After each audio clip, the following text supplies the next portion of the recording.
What's up everybody, David Moss Jr. here, and I have been answering a lot of private messages and a lot of questions about how to cold plunge. And there's a lot of people out there that are a lot smarter than me and are scientists and are doctors and can explain all the benefits to cold plunging. But I just want to walk you through my daily routine of exactly what you can do no matter what your cold plunge is. Now, I just got the Edge Theory Labs portable cold plunge. That's in my house. This is my DIY tub.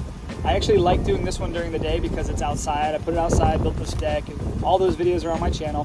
But I put this one outside because I enjoy being outside. I enjoy being around. Well, it looks like it's about to storm. I live in Florida, so hopefully I can get through this before I get struck by lightning. Now, I'm sitting in here right now. I keep my cold plunge at 50 degrees. There's a lot of people who do it a lot colder than that, and I agree with that. Actually, my plunge inside is 40 degrees, but this one I keep at 50. This one I keep at 50. And the reason I keep this one at 50 is because my wife and my kids also use this one and they use it a lot. So I'm gonna walk you through my typical 3-minute routine.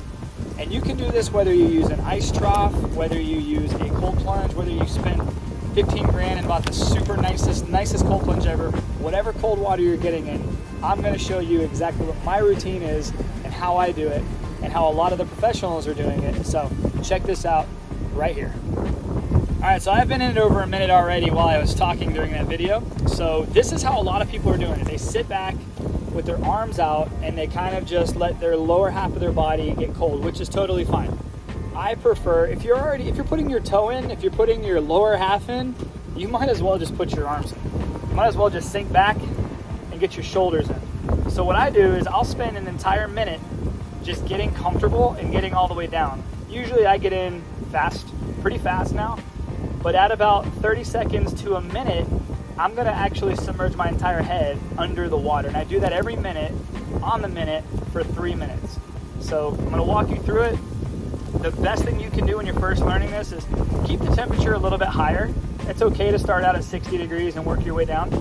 But the coolest thing is, right now I feel cold, but as soon as I do a full submersion, which is happening in 4 seconds, 3, 2, let's go down.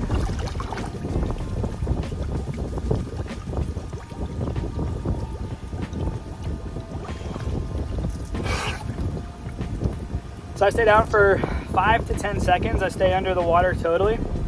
And I feel totally energized.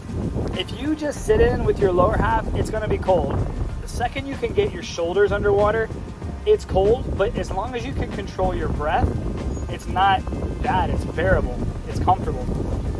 But at a minute, I encourage you, no matter what stage you're in, no matter what temperature you keep it at a minute, go under and try to stay under for 5 seconds, 10 seconds. Just get under the water and stay under the water, even if it's a quick dunk. Just get under the water every minute.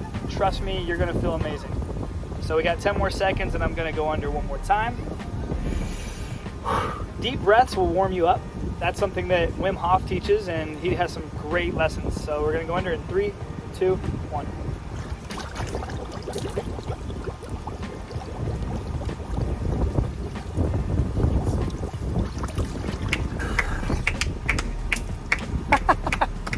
Squads over here.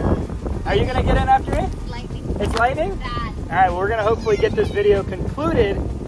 I've got 30, 40 more seconds. So if you've been following along with this, you've been in there for 2 minutes, 30 seconds. You've gotten your entire shoulders under the water. You've submerged your entire head every minute, and we've got our last submersion at the 3-minute mark.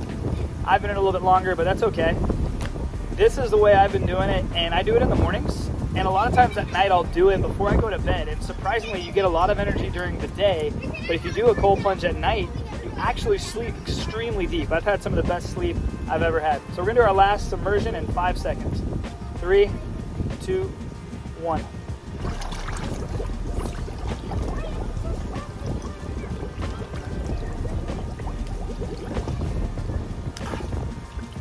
All right. So that's a 3-minute cold plunge routine that you can do whether you have ice in your cold plunge, whether you filled up a bathtub at a hotel, whether you have an actual cold plunge, whether you did a DIY yourself. If you have cold water, that's the routine that I suggest doing. That's what I've been doing, and it's been working for me. It's what a lot of the pros have been doing. And feel free to stay in longer. You don't have to get out. They say it between 2 and 3 minutes is when the cold thermogenesis happens, when your body actually gets cold and all of those reactive tissues and chemicals that release into your bloodstream and create growth hormone and test and serotonin and dopamine and all the reasons that we do this in the first place, recovery and circulation. 2 to 3 minutes is that sweet spot. If you can stay in longer, that's great, but you don't have to. 2 to 3 minutes is that sweet spot. So I'm gonna encourage you, get in the cold as much as you possibly can. I don't think you can over cold. I haven't heard of anybody talking about that yet. So I'm gonna get out before I get electrocuted by lightning.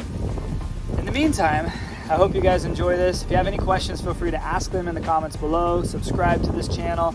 I'm gonna be talking about cold plunging a lot. It's actually became something I'm quite passionate about, as well as a few other things. So stick around. Hope you have a great day. God bless.